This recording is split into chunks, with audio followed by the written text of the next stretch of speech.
5 years after Sicily recorded Europe's highest official temperature, Sicily में Europe का सबसे अधिक तापमान दर्ज होने के 5 साल बाद भीषण गर्मी फ्लोरिडा में जीवन बदल रही है।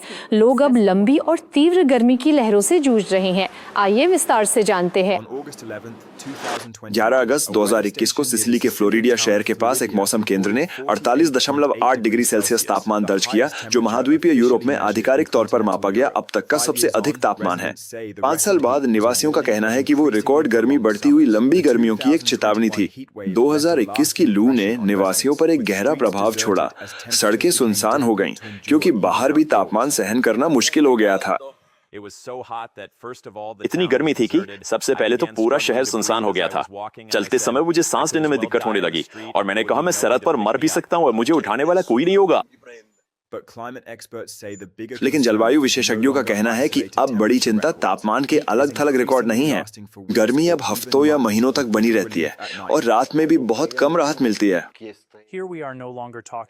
यहाँ हम अब तापमान के चरम स्तरों की बात नहीं कर रहे हैं जो 2021 की तरह 1 या 2 दिन तक रह सकते थे, बल्कि पूरे हफ्तों या महीनों तक लगातार उच्च तापमान बने रहने की बात कर रहे हैं। ये लंबी गर्मी फ्लोरिडा में सामाजिक जीवन को भी बदल रही है, जिससे लोग शाम के समय भी घरों के अंदर ही रहने को मजबूर हैं, जबकि पारंपरिक रूप से निवासी इस समय बाहर इकट्ठा होते थे।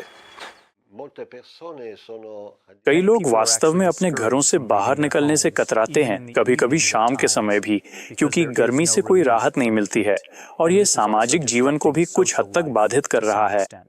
हम सामाजिक मेलजोल में ऐसी गिरावट देख रहे हैं जो इस दौर को कोविड-19 लॉकडाउन जैसा बना देती है। इसके प्रभाव दैनिक जीवन से कहीं आगे तक है। कृषि और मधुमक्खी पालन अत्यधिक तापमान के प्रति तेजी से संवेदनशील होते जा रहे हैं। 2021 में सिसिली के इबले पहाड़ों में कम से कम 3000 मधुमक्खी के छत्ते नष्ट हो गए, जबकि शहद का उत्पादन लगभग 80% तक गिर गया, जो गर्म होती जलवायु के बढ़ते आर्थिक प्रभाव को उजागर करता है।